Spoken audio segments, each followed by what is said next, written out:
Hello and welcome back. Just before I get started, I want to say the video after this one, which will probably come out in the next few days, check it out because I think some of you will be a bit surprised with what's going to go on in that video, but it's something I've been thinking about for a while, so check that video out when it comes out. Okay, first things first, I think you probably saw these in the video if you watched long enough.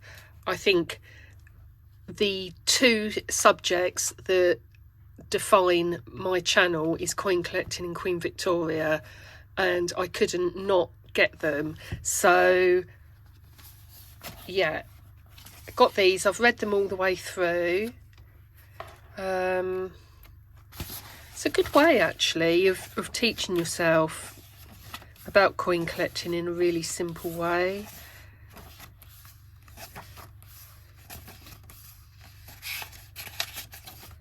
So one thing I did want to go through was Maundy money, because I know about the Maundy coins, but I've never really thought about the origin of it, except that it was something that was given out by the monarch at the time. But I found this so funny, I thought I've got to read this out to you. From early times, kings and popes and bishops have washed the feet of the poor on this day each year. In England, the king washed the feet of as many poor men as he was years old and gave them money, food and clothing. In time, this custom grew less popular, which I think, yeah, it just sounds disgusting. I mean, washing someone else's feet is just...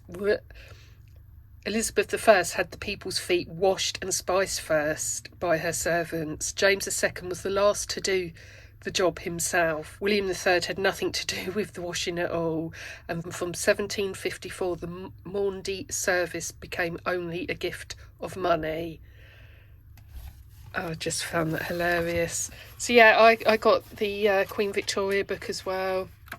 Learned quite a lot in there. But yes, those books. Get myself organised. We'll go here. And I've got myself a couple more albums. So the £2 smaller shorts folder is now up and running. And 20p's. I thought I had tons of 20p's, but it turns out my collection is really sparse. I'm quite surprised by that, so I'll have to be doing some 20p coin hunts soon. But anyway, on to this. So this is just a quick overview of everything I got that you saw in the videos, and as I say, check out the next video because I think it will be of benefit to some of you. Okay, I've got myself the basketball 50p. As you can see, it's got the texture of the basketball on it, and actually I'll put the screenshot up here. As luck would have it, this is actually one of the lower minted Olympics for 2011, so really pleased with that. Got that for £1. And I got myself the suffragettes. I couldn't pass it up for £1. I think this design is just amazing. The amount of detail is what I was saying about the American coins. The amount of detail you can get in if you just keep it as simple as possible. But yes, I really love this coin, but I do already have it, so let's get it in the duplicate folder. Get that in. Ooh, upside down. So my duplicate collection is really growing. There we go. Beautiful. And then I got this at the market. Actually, let's put the Olympic in first.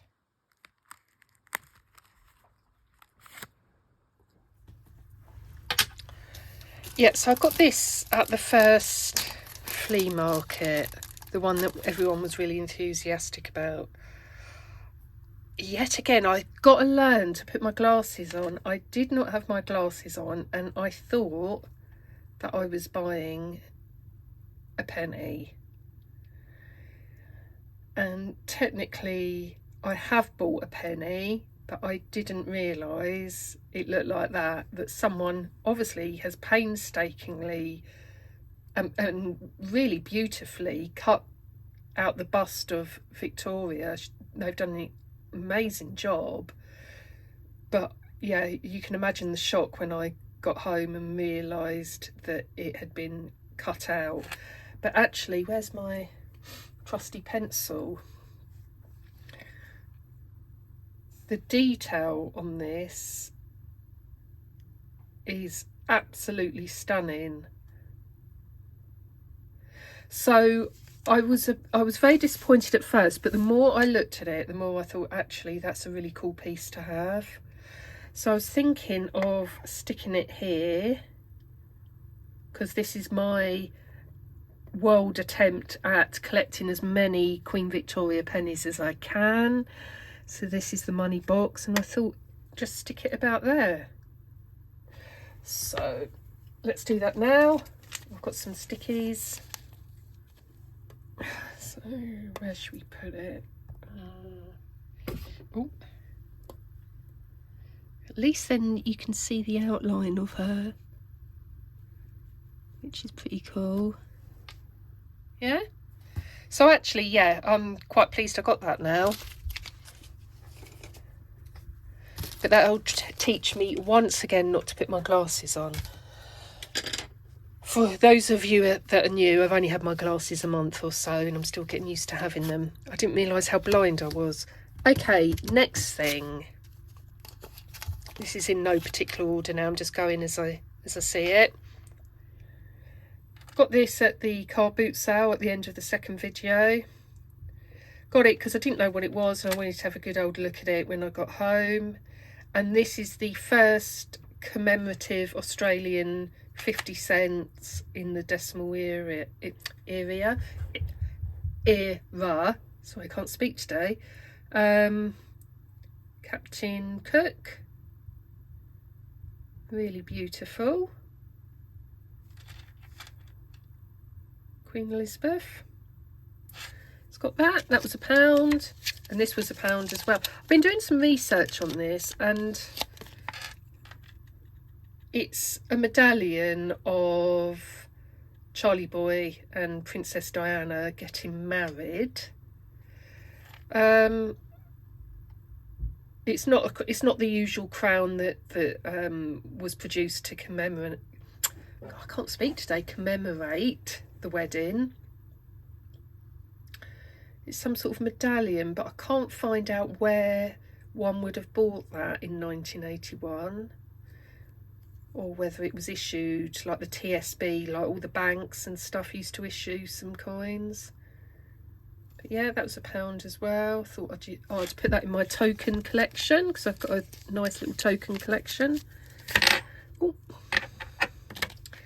And at the car boot sale, Metropolitan Police Special Branch Exclusive Edition Solid Bronze. So I think this would have been given out to staff of Special Branch at the time. Special Branch investigated a lot of terrorist activity in that era. If you look up anything in the early 80s up to 83, you'll see the sort of things that Maisie's decided to have a drink, as she always does when I press record. Right, darling. Metropolitan Police, solid bronze.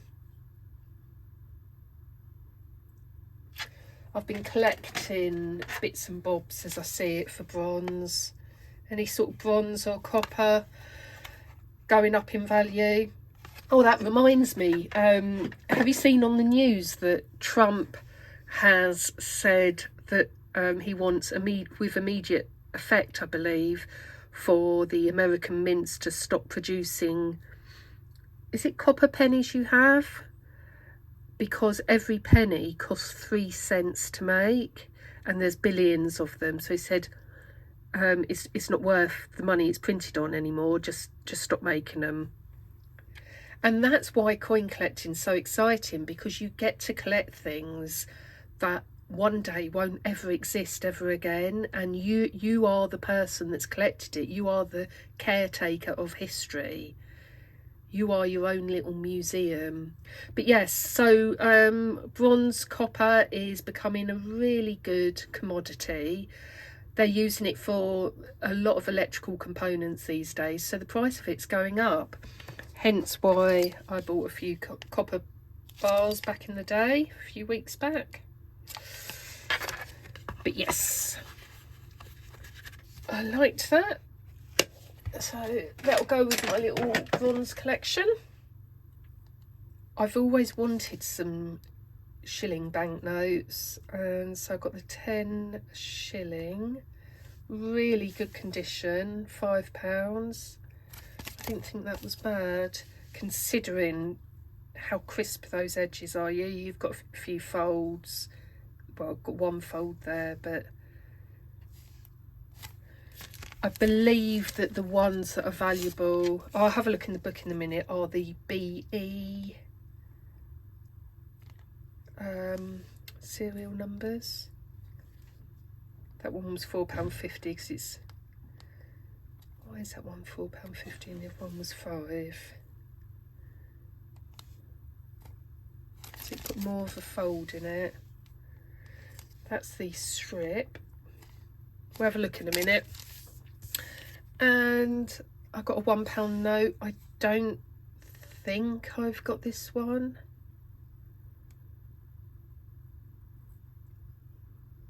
£4, I thought was really good. But yeah, let's just have a quick look in. I've got this yearbook, but it does have about banknotes. So you've got all the types here. So what have we got? So we've got a £1.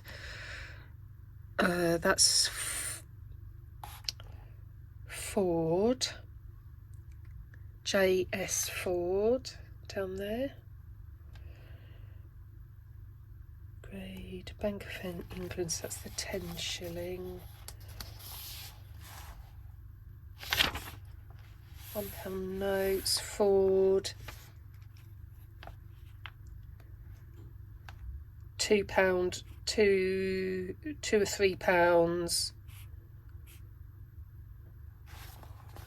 So that one is £2 or £3 in value, but that is from a 1978 yearbook. So we've got to remember, with inflation, I probably got quite a good deal on that.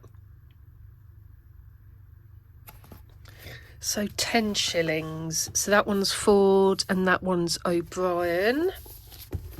I've been looking up on eBay and Amazon books on guides to banknotes, British banknotes, but all I can find is American and Australian. I haven't found a book yet. If anyone can recommend one on sort of an encyclopedia of banknotes, because I'd really like to learn what I'm actually looking at. But we've got O'Brien and we've got Ford. You can see the signatures there. So let's see. So 10 shillings in 1978. 10 shillings, £10 note. Right, so 10 shillings is there. I don't know. See, this is where I need to really read up on it, because as you can see here, it says Arabic overprint, and look at how much they were worth. Not quite sure what that means. But if you get an Arabic overprint, you are looking at a lot of money, because like I say, this is a book from 1978. So let's do the O'Brien first. O'Brien 10 shillings. Oh, this book is so old.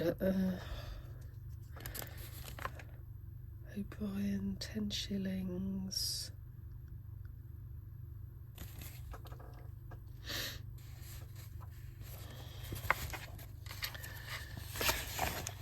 See, so again we've got 3 examples. What does LNNL stand for? Then we've got NNL, then we've got O'Brien Portrait. So that is not an O'Brien Portrait. LN.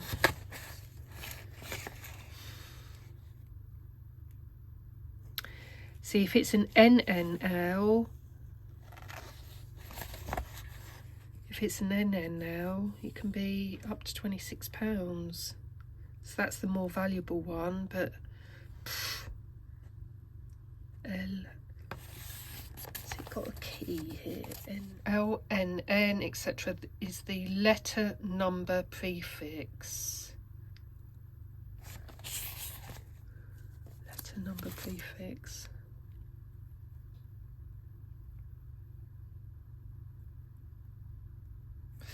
Have no idea. This is why I need to get a book on it. So then we've got a Ford 10 shilling.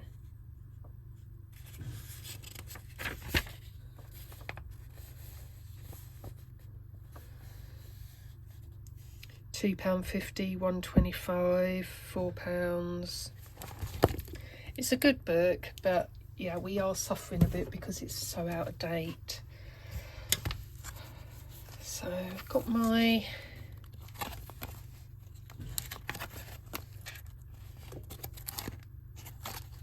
collection of banknotes. So yes, definitely don't have this portrait, so that will make a very nice addition. What I'm going to do is move them all up a bit so I can fit in the 10 shillings. There we go. So got that one in. Nice early edition of Bank of England. And then I go through my pound notes, and then 10 shillings. So it's not in date order at the moment, and like I say, I need a book. I need some sort of book on it. For those of you that are new, I've got a £50 note in there which killed me, but I got it because it was an AA serial number and I had to keep it. So yeah, that's where we are with the banknotes. And then last thing, so I should imagine by now you know that I didn't get a Kew Gardens and that I'm going to have to just make it a year-long mission to find one. I've got time off work in a week or so's time, so we're going to go on a little bit of a road trip. I'm thinking of getting the train somewhere and see if we can get one where my destination is. But in the meantime, I got these in the end. I got to commemorate the last day of the halfpenny as legal tender. Anyone that's an OG to the channel knows I absolutely hate halfpennies, so I am very happy to celebrate the end of that. And then my little sort of, I've got a collection of sort of retro first day covers, things that I think are really cool.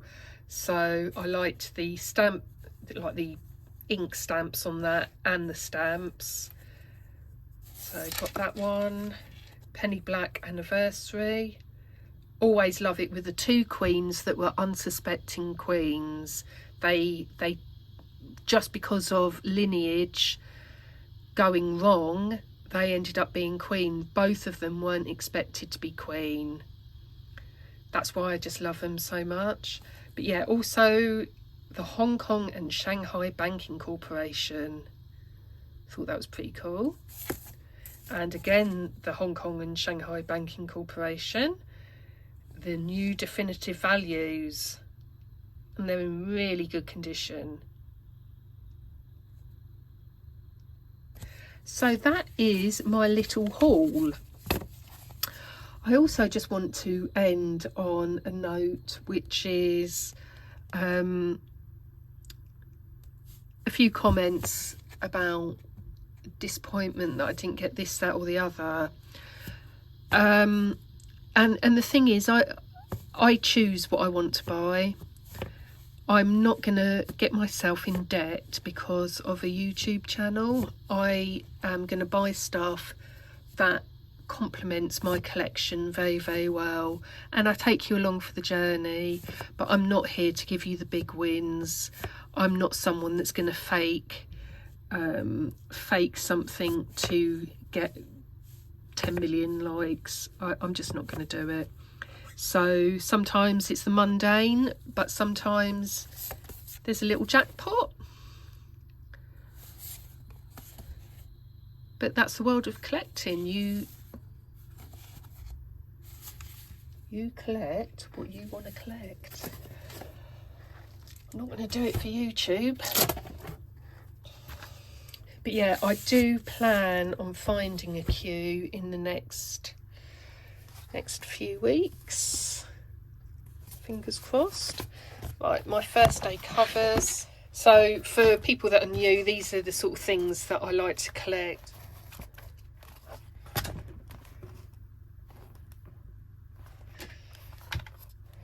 I'm probably the only person in the world that's not a Harry Potter fan, but I got it because it's part of history.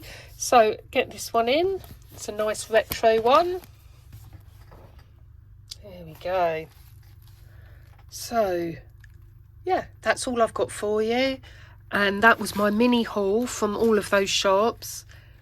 I know it probably doesn't seem like a lot, but a chunk of money was spent, I can assure you. But yeah, I've got a special thing to show you on the next video, and that will lead into the theme of the next video. So make sure you watch that, because as I say, it's going to be of benefit to some of you. And that's all I've got for you, and I'll see you next time. Bye bye.